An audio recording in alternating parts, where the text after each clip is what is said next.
YouTube, and welcome to another episode of Charity Unscripted. You know, sorry for the hiatus, but I'm here now. We're gonna talk about it, and I do have a little special guest next to me. Hey, thanks for having me. Right.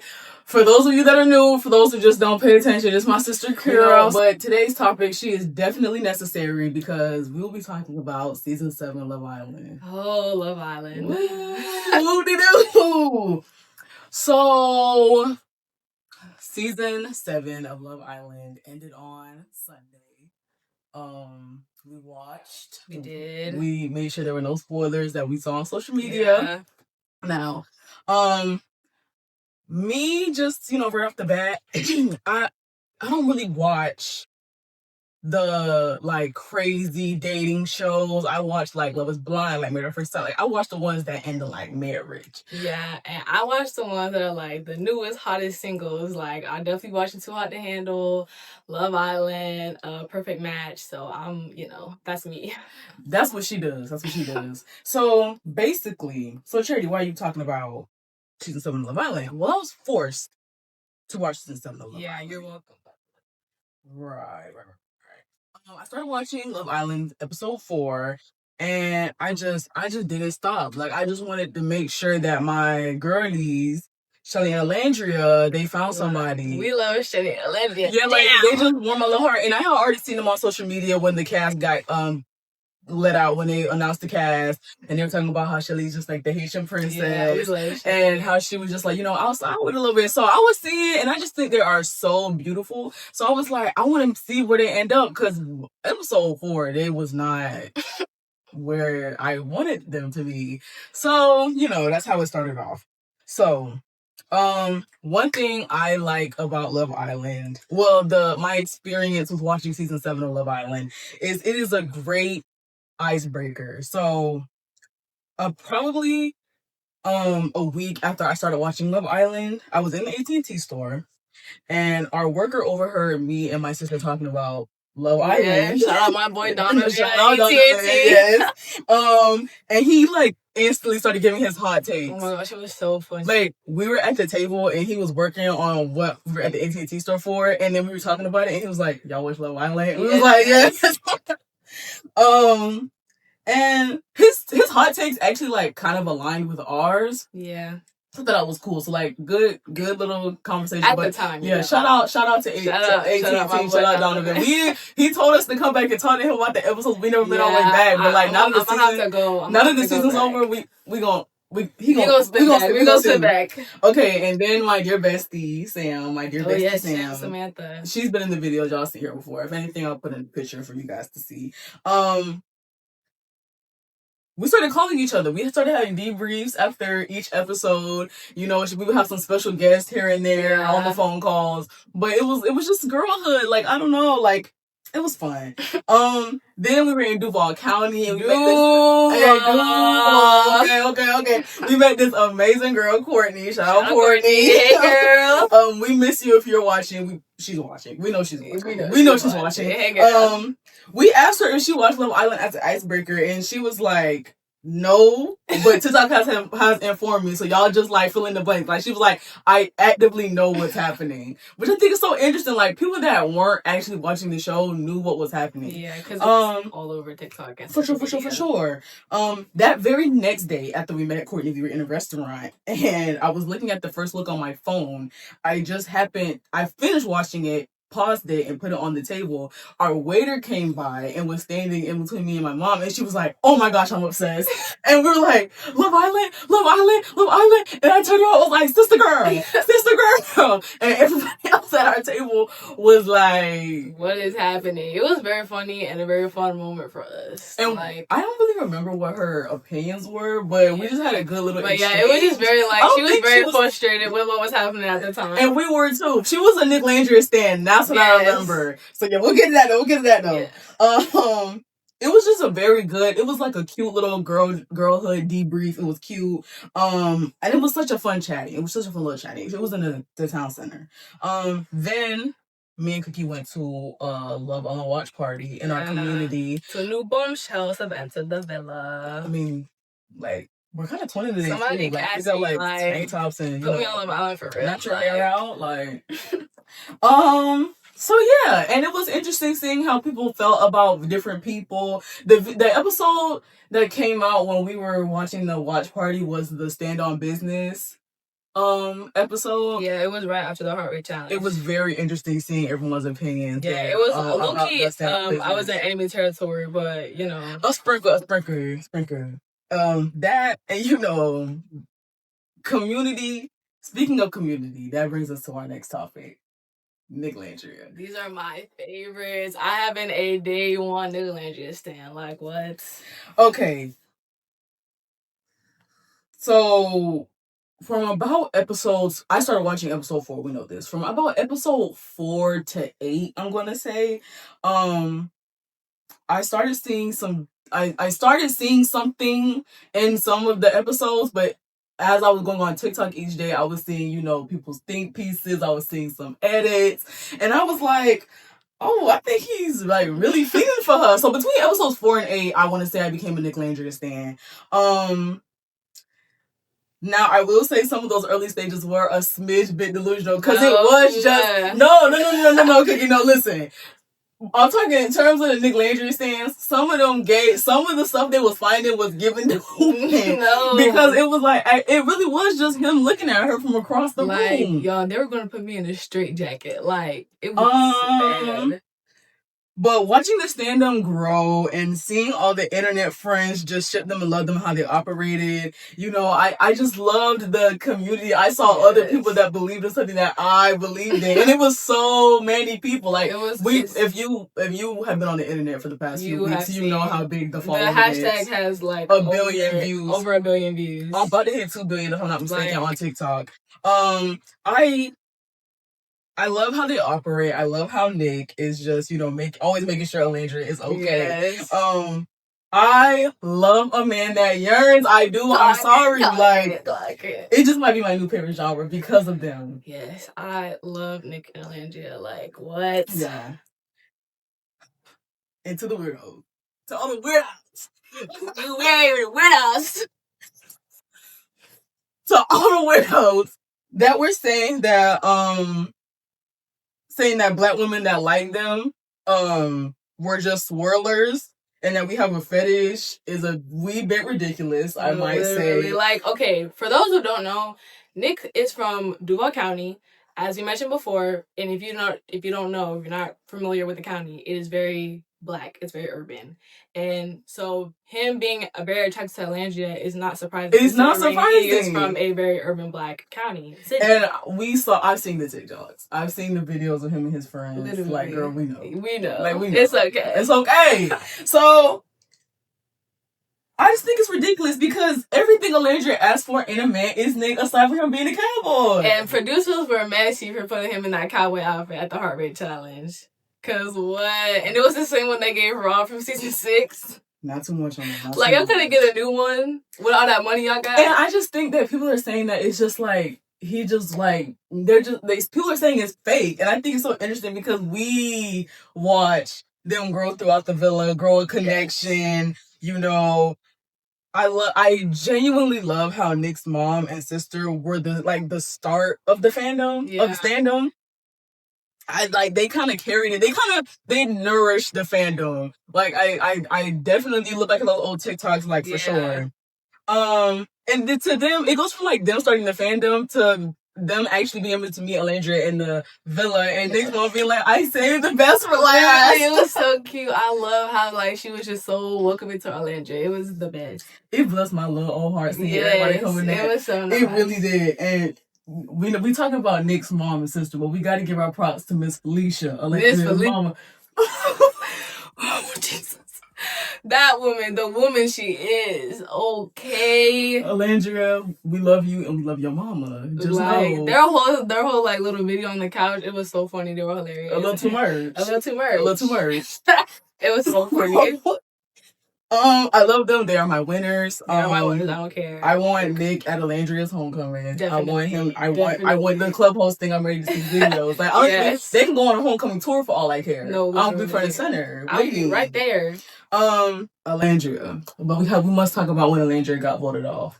Because when she didn't cry and said that her man is out there, her cowboy is out there, and then when she started crying when she left the villa and they were giving her confessional and she said, I just want to find love. That hurt me. I cried. I was crying. Yes, you were crying. And then she said it. I was like, oh my gosh. Like, it was so bad. It touched my heart so deep because you can hear the pain in her voice, and it opens up another conversation. So the pain that Black women carry when it comes to the love conversation, like, conversation is brought up. She's been single for 5 years. She's 27. She's feeling like she's running out of time.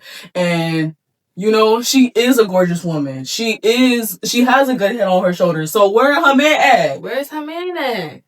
Where he at? He was right there the whole time. Literally right in front of her. Now, I have seen a few comments saying that people just love whatever is wrong with Nick. And I have to say, we love whatever is wrong with Nick. He's just a big old ball of energy. Like, anytime you see like a random clip in it, you like, yeah, right. Now originally I was not going to talk about Iris and Pepe. This video was just going to talk about what I want to talk about, but after watching the finale, I had a few comments about Iris and Pepe. I like them both individually, don't get me wrong. Like, I really rock with Pepe. I like that Pepe isn't a Landry stand. We'll get to that. And I liked Iris. I liked Iris when she came in with Jeremiah. I like seeing Iris, you know, mix and mingle. When she voted for Huda, I thought that was very grown of her. When Huda was on the chopping block and they all had to stand behind the people, I think that was very grown of her, considering that she don't know that Huda was saying she wasn't a girl. Exactly. But it don't matter because she still, if she didn't know what Huda said, because she still saw that Huda cursed out Jeremiah across the villa and she still voted for her to stay. That was real. That was real girl behavior. If we're gonna talk about it for real. But I don't like them as a couple because literally all their conversations are like Pepe saying, you look hot right now. Like, you look mad good. Like, you're sexy. They trauma bonded.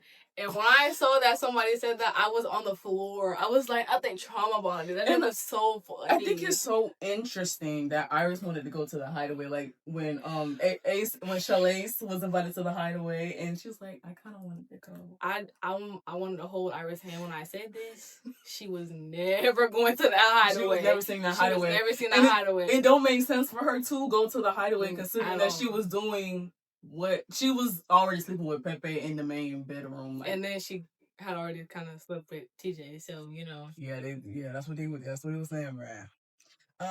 Pepe being in the Landry stand in each episode was really heartwarming, but I think it's kind of crazy considering that Iris mean mugs every time Nick and Landry do something cute.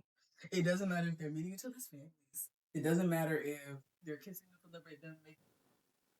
If they're doing something and then the camera does a wide angle and you're looking at Iris, she is mean mugging. I want to know what that is. And the reason why I think that Iris has a thing for Nick. I'm not going to say she wanted to couple up with him, she wanted to be with him. I think she has a thing for him, though, considering that when Nick was laying in bed and she got all the way into the bed to like hug him and be like, oh, whatever. Weird. But they were talking when she first came in. They don't matter. Exploring their connection, but he was with. But she was with TJ and Pepe. You still checking for Nick? You still, and he don't want to land her for a few good days, girl. He's made it very clear what he want. I just don't know Iris since day one. No, like really for real, no hate Iris. It's just I peeped Iris. And we weren't the only ones. The internet has seen it as well. I just think that any of the couples could work outside if they really put the work into it. That's just my. Put your back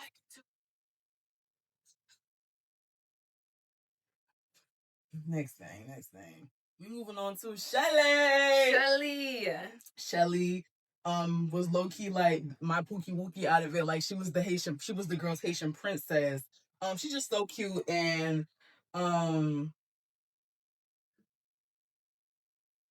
Right. Okay, would I get attacked if I said I wanted Shelly to couple up with Chris? Huh? Would I get attacked if I said I wanted Shelly to couple up with Chris? No, because they were supposed to be the couple. Shelly and Chris just I'm sorry, like no offense to Ace. No offense to Ace. They are very cute. It was just supposed to be Shelly and Chris. It was just supposed to be them. Like, the way he was very attentive to her in Casa. And Yes. I feel like them coming back, it was just a very big miscommunication. They even said, and Shelly quite literally said, if you had kept applying that pressure, she would not be with Ace. So there would be a possibility she would not be with Ace. And not so many words. That's what she said. So I just really like Chris. Like, he's very attentive. He listens. Yes. He asks very good questions. He's a good man, Savannah. A good man. He is. But she ended up with Ace. Yes. And, you know, he's also very caring for Shelly. They pray together before bed. Yes. He's always planning days, bringing flowers. Amen. He did his biggest in the Hideaway scene. And I love that because, you know, the man just needed the platform. He was very intentional. And we love an intentional king. Yeah, like I said, they were cute. They were very, very cute. Like, I'm very happy that they ended up together and had each other. But it was supposed to be Shelly Chris. Now, we're moving on to Ace. So, when everyone was saying Ace was the villain, I found Ace quite funny. Okay. I found Ace funny. I found Ace funny. That was me. I found Ace funny. Like, he was the coach at the villa, for real. Because he was telling the guys to lock in. He was making breakfast. He was holding classes, dance classes, like cooking. He was the head honcho. He was telling everybody to lock in, though. Yes. But you can't. He was very funny, yes. But you cannot tell me that man was not a villain. Like, it was given reality TV villain. Like, he was the villain of the villa. Like, I think Ace would have done great on Big Brother because he plays the game. Yes. Mr. Lamar, do you really know how to play the game? Really know how to play the game? I think that another thing that made me like enjoy when Ace came on the screen is because people on TikTok was calling him, Taylor, and Nick Alvin and the Chipmunks. Like, him being Alvin and then them being the Chipmunks. So every time they was doing, like, trio things, I'd be like, Alvin and the Chipmunks. Yeah, like, that's it. Because he was the leader. I'm just saying he was the leader. Ace, your girl best friend was talking mad mess behind Shelly. I don't know if you do that or not. Ooh. But I saw good cookout. I saw the video and it was not AI. I saw the receipts. I saw it too. We're moving on to Amaya Papaya, the America's Princess. I like Amaya, but originally I really didn't care for Amaya. Because when she came in, she was low-key kind of weird to Shelly, and that's just my opinion. Mm-hmm. But if you watch the tapes back, if you rewatch the episodes when Amaya first came in, she low-key was acting a little funny. She was acting a little funny, I'm sorry. But they made up, and I was cool. I was cool on her. Like, I was cool on Amaya. When she started going viral, I still was kind of cool. Stand her in that song. Oh my gosh, that song is she's so aggy. Like, I never said. Oh my gosh, I was perfect. Please spare me. But when she was going viral, I was still cool off her. But I do think Amaya Papaya is funny. Like, I do think she's comedic, cause she is. All them sayings. Okay. Amaya, I'm very cool of her. She's genuinely not a bad person. It's just, I don't like seeing her cry all the time. Like, season 6, I saw Kayla cry all season. I was not trying to see nobody cry all season again. She was just very, and then, like, again, she was being weird to Shelly, and then I just think she's still, like, I do think it's unfair she was getting more screen time compared to the other people, like, just because she was trending. If y'all don't know, she had something on Roku, the little rating screen. Like, are you being for real? Yeah, she was going viral on all the platforms, but I just think that it was, like, if someone's going viral, yes, give people what they want, but you can still give everyone else a fair amount of screen time. Like, it was ongoing because to this day, I don't know for real anything about Pepe. I don't know anything about Grayson. I feel like I really don't know anything about Brian. Yeah. Or any of the other Costa girls. Like, because I feel like they got a lot of screen time, and when Pepe was breaking up with Grayson and she was, like, crying, I was gosh. I wish I knew more about her. Like, I hate that she's not getting screen time now that she's being broken up with. And like, I wish I saw her character. When he did that, I was kind of looking at Pepe a little weird because Andrina missed her face card. She was like, she went after him. I think that was after Casa, yeah, because she brought back Brian and was like, no. And he said no because he liked Grayson, but... Could be. But then you gonna break up with her in the next episode. I hate to be the bearer of bad news. We know. But the reason why he turned out Adrena is because he liked that snow. We know. That's what. But we didn't know that. I didn't know that at the time. So it was just like, are you playing the game? Now we're gonna talk about the producers. I think that the producers I think you guys need to do better with speaking out to defend your employees, your cast. Like, because Huda was getting hate for being Hurricane Huda, and some things got out of hand. Some people were calling CPS. When Vanna was on the show, people were making fun of her appearance. That Alandria, we're getting a lot of hate after the heart rate challenge, not just and from the stand on business challenge, not just from fans, from corporations, from companies, from businesses, from other various very large social platforms, I might add. And I feel that there was nothing being spoken. There was nothing really defending our, not just our sisters, but everyone. Like, they only came out with something like many little announcements.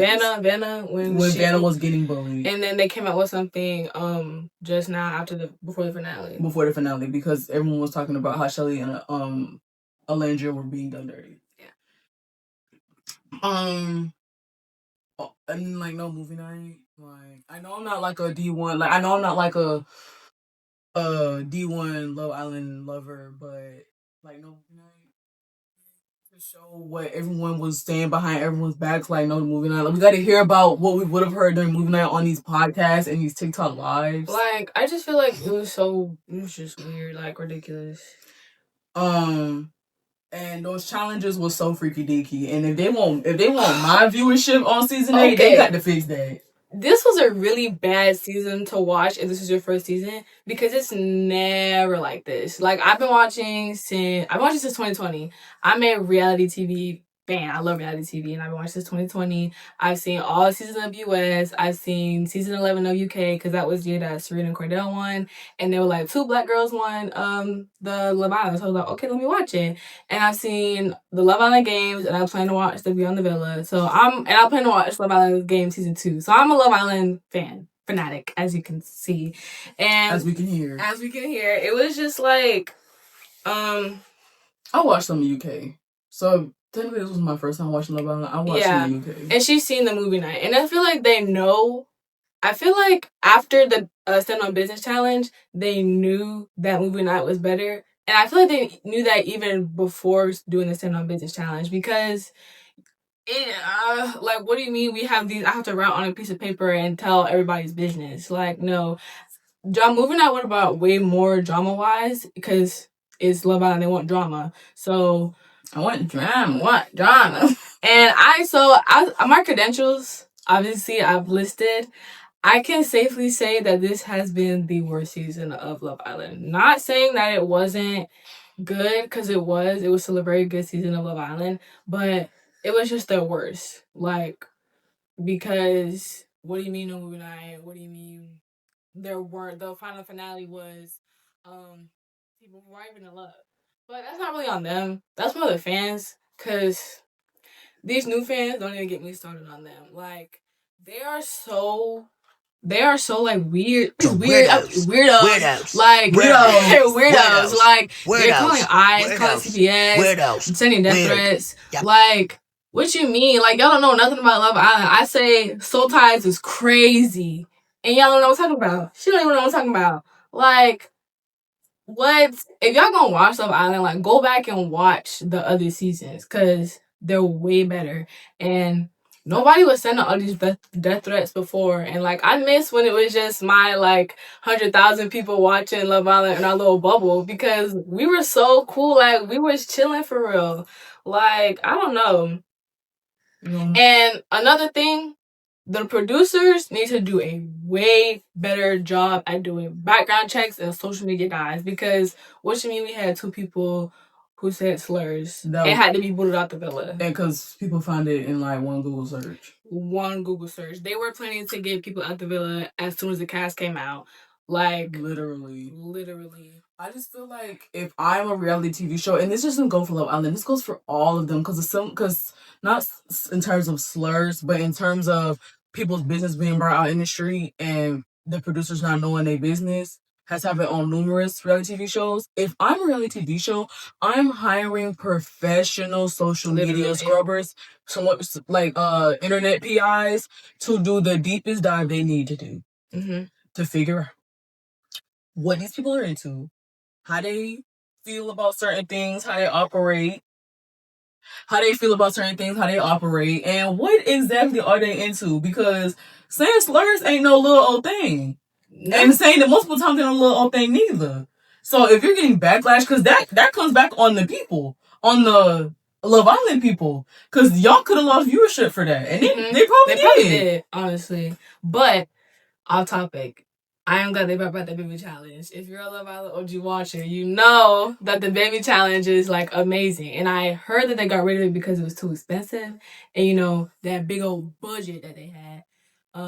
They brought it back. So I made Charity watch. When the first one came out, I made Charity watch the other Love Island US baby challenges, and they were really funny. Yes. So I'm glad that, you know, we got to relive that as a Love Island OG. I enjoy the dad relay race. Yes. I enjoy seeing the women have a time to, you know, be mothers, postpartum, living their life. And I enjoy seeing Ace father the twins. And we can't forget Marcel. But the Ace and Marcel beef was crazy though. It was definitely giving Elmore Rocco. Yeah. One-sided. Very one-sided. Okay, so closing remarks for this season. I think we all know why Brian and Amaya won, but congratulations to them as the first Latina couple to win Love Island. That is a great accomplishment for them. But we do know why they won. They did have a connection, but Amaya became the people's princess, and that's okay. But that's why they won, unfortunately. Turned into a popularity contest because people were just voting off people that they liked and who they didn't. And at the end of the day, I mean, yes, if it was going to be anybody in the Final Four, it was either going to be Amaya and Brian or Nicolandria. So I'm not mad that they won. It just turned into a popularity contest, just in general. And not saying that, and I feel like the people that are arguing that it's like, but they found love, or or whatever. I'm like, y'all can't say that for real, because I feel like Brian and Amaya and Nick and Landria got like coupled up around the same time. Like everybody that made it to the final was a new connection for real. They wasn't together for the whole season. They wasn't together for no long time. Like, I don't really think you can say, oh, they had the best connection. Like, you can't, I don't think you can say that. Because everybody's connection was fresh. Like, they did become exclusive, so I think that is something to put in account, but that wasn't shown before we voted. So you see what I'm saying? Like, them becoming exclusive before the finale definitely did help in terms of them, with people accepting their win. Yeah. So, there's that. I do think they could last. They live near each other. Their families do like each other, and they're very cute. You know, their culture, they can bond on that type of thing. You know, I think that I could see them in a parent teacher conference. I could. Chris and Huda. Oof. Chris. I will be taking cooked deep fried. Like, when Brian was like, so is there any way y'all can rekindle? He said, bro, that is cooked deep fried. Bro, like, Chris is my favorite. Oh my gosh. I'm gonna start going around talking about some that's grits, cooked deep fried. Like, y'all are done. That A. And y'all can't hate Chris for pulling away after he realized he don't like how Huda moves. Y'all can't hate him for that. And Huda, your speech and your outfit ain't down. Like, that color on her is beautiful. And Huda is a beautiful woman. I know that people was hating on her. People was saying all this stuff. And, you know, people was saying that Huda was this and that. And that hasn't come out yet. I don't think she's, you know, crazy or racist or whatever. People was trying to paint her ass. I think Huda means well. It just never applies. Like, people always say these type of shows are a high emotional situation. She was away from her daughter. You don't know if Huda has trauma with her baby daddy or any other man she's been with. She might need to heal. I do think she needs some self-love. Yes. She's very validating. She's very, like, male validating. Hold on, y'all. My laptop just turned off. She's very male validating. You can look at the clips and tell. I'm not saying that to be annoying or be mean or nothing. But it's true if you just pay attention. I do think she needs to spend some time with her daughter, some self-love, come back to the dating scene. I feel like Huda would, you know, Huda would make a great wife. Great person, but she just needs to find her person. She needs to find her person because Her speech was very well put together. I definitely thought they were going to skip over Hood and Chris. Because, tell you, that dates, and whoever told that singer to come out even after they was fighting is messy. Fire. Because no way y'all thought that was going to make it better. It made it worse. And all my man Chris wanted to do was sleep. Y'all can't hate him. And y'all can't hate him for that because y'all always going to pick sleep. Because I know I'm always going to pick sleep. And ain't nothing wrong with that. Like I said, I think Hood always means well. It just never applies. Like, I don't know what steps she needs to take for that to stick, for that landing to stick. But I would love to see Huda in a healthy relationship. I really would. Huda is very pretty, and I was rooting for her in the first few episodes, even with the whole Jeremiah situation. But she just got very aggy, very annoying, and I just want her to find that person for her, and can provide for her and her daughter. For sure. Nick Landria, my winner. I don't care.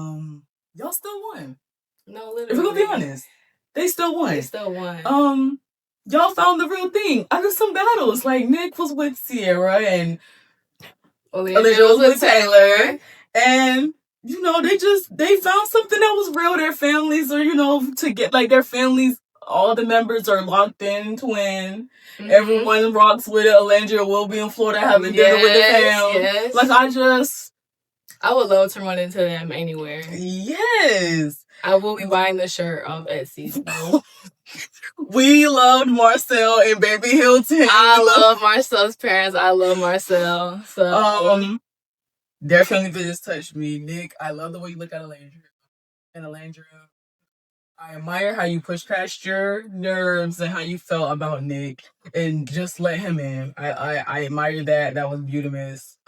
Their final date and speeches, it just told the haters that they do like each other and care for each other. Yeah, and if you don't like Nick and Alandria, if you don't see how they have the chemistry and it's not faking it, then I'm just gonna have to assume you like being a punching bag. Wait. So that's it. That's all. I can't wait to see Nick during homecoming season at Tuskegee and his best Tuskegee outfit matching with our Queen Alandria. I can't wait to see them have a club hosting. I can't wait. They're probably gonna have a little section for my girl and her man, in the homecoming. So I can't wait to see that. Because they did win. Like, the brand deal's gonna come in. It will be better than any Love Island money that they could have imagined. It's a good thing that Nick never takes his eyes off of Alandria because that dress, it was a beautiful dress. It gave do you remember the time, Egyptian queen goddess, all the things. But my distance of that dress was so tight, she started dressing. She was about to be go.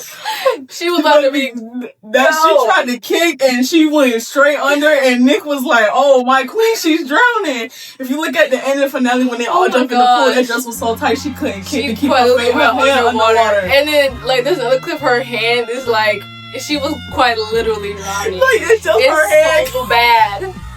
Why they do that to my good It's literally a clip of her hand just coming over the water.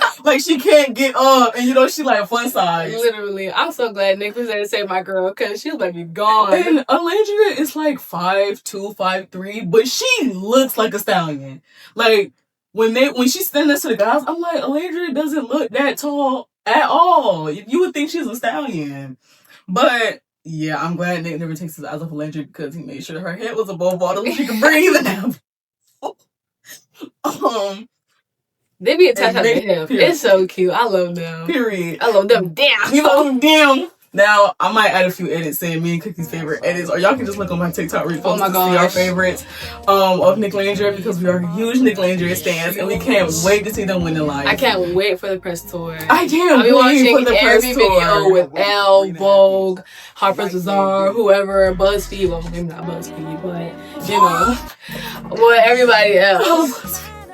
And you'll hear more about that in the next video coming out. I have another video coming out about Love Island situations. It is the treatment of Black women on reality TV. It would not just be about Love Island. It would be about, a good amount of popular reality TV shows that Black women appear on, and I can't wait to talk about them. But we have representation. The last closing remark. The last for real closing remark. You for real, you for fake. I hope everyone that got voted off and was talking big mess brings that same energy come to reunion. Oh, I would because let's see, Casa Girls, Austin, Charlie, TJ, Jeremiah, Coco, Vanna, Bella. I hope everyone comes with the same reaction because y'all talking on TikTok live saying all this mess, and then I feel like they came out the villa, saw who America loved, and started aligning themselves with those people, and then like as it shifts, they were shifting their answers. Like Jeremiah was on Twitch. He was on Twitch. Today's Monday. He was on Twitch yesterday. He was on Twitch Sunday. Yeah. And he was saying, someone asked him who else he was interested in outside of Huda in the villa. Why he say Alexandria? Yeah. Very first episode, that man said that his type is Latinas, and you're gonna say that you were interested in Alexandria. Okay. Like, not saying your type can't change. Not saying Alexandria is not pretty. You're not. So you're telling me that after you ended with Huda and he was with Iris, then he was hopping his way over to Adrena. He didn't hop his way over to Alexandria. Right. But when they was in that cabin, he like lifted her up. That did happen. She was like, "Ooh." We all had the same reaction. But I'm not. Like, but that feels more like lust than it does interest. Because you're not gonna put my good sister for a chat, but you're gonna go all in the cabin. Free my good sister Landry because they kept picking up her name and she kept going in that cabin. But yeah, I hope everyone keeps that same energy. Like, of course, like she like at that point on Sunday, she was about to come out on top. Like she literally was about to it literally was either Maya and Brian gonna be number one or Nick and Landry gonna be number one. There was no doubt about it. Yeah. We knew it was an A and B test. Like A and B answer. Like it was only when Huda and Chris came in third, nobody was shocked. I was. I mean, not shocked, but I was a little scared that Huda and Chris was about to take that 100K because... And if they did, Chris was keeping that 100. Chris was keeping that 100. He needed a place to stay. He told Huda that he don't have nowhere to go. He could be overseas playing ball right now. Damn. I hope everybody keep the same energy because I done seen the podcast interviews, the TikTok lives. I done seen the like in the comments. I hope everybody keep the same energy. I want everybody to see what everybody was talking about behind their back. I want either Keke Palmer, like she said on her interview with Janae, to host, or I want Janae to host because Janae, she be for the mess. I love Janae. With that paper, I needed somebody to be like Janae at that reunion with them papers and receipts because I need everybody's lies to get exposed. And everybody who voted for Amaya and Brian coming out Sunday saying that they should have voted Nick Landria, save it. Y'all are weird. Because why would you say that? Weirdos. Because why would you say that? No, for real. Like, for real, if you wholeheartedly believe that they shouldn't win to with the fact that you voted Amaya and Brian, why are you coming out the next day? Well, 2 days after voting, saying, guys, I should have voted Nick Landria. Pack it up. That's a good joke. Keep it. That's a good joke. It's a cute little joke. Because y'all want sympathy for voting for somebody else when y'all should have, if you really felt you should have voted for Nick Landria, you would have voted for them. You would have voted for them. But you didn't. So leave it at that. And that's just that. But Cookie, I really enjoy art. Because watching Love Island is a time commitment. You hear me? 5 days. I mean, we didn't really watch after some, but like 5 days a week watching these people come out at 8:30, and then debrief until 11 because you got to call people. You got to look on TikTok. I watch the edits. Yeah, it was very much. It's a time frame. It's a slot. You gotta hold it, and you gotta hold it because if you don't watch when everybody else watches, you gonna get a spoiler. You're gonna get a spoiler. So I just think I did have a good time bonding over the summer watching Love Island. You know. We had great sister time because normally I let Cookie sit in the living room and she watch Love Island. Hey, and I go in her room and I'll go somewhere else and just let her watch it. But I did enjoy watching it. I do feel that at this moment I will not be watching season 8. Once the cast come out, that will be my deciding factor because then we'll get to have this again. We'll get to film videos again. You know, this is the first time you've done a sit down video, and you know, did you enjoy it? Did you have fun? I had fun. Thanks for having me, y'all. We're gonna have a series of TikToks and videos come out supporting this, but you know, I hope you guys enjoyed this episode of Charity Unscripted. I hope everyone stays blessed and be outside. See y'all on the flip side. Peace. We out. 40 minutes. 40 minutes. For the thumbnail. For the This thumbnail. is gonna be so serious. Okay. Okay. Hand me the clap award. Oh. And then when I'm done on here, you give me the top piece. Give me the top piece. When I'm done with it, I'm gonna hand it to you and you set it back down. No. Okay. Are you ready? I cannot see myself. Normally is right next to me so I can see myself. Okay. Do you think it should be closer? No, that's fine. Oh, you gonna do it? Oh, you want me to smile? No, it's fine.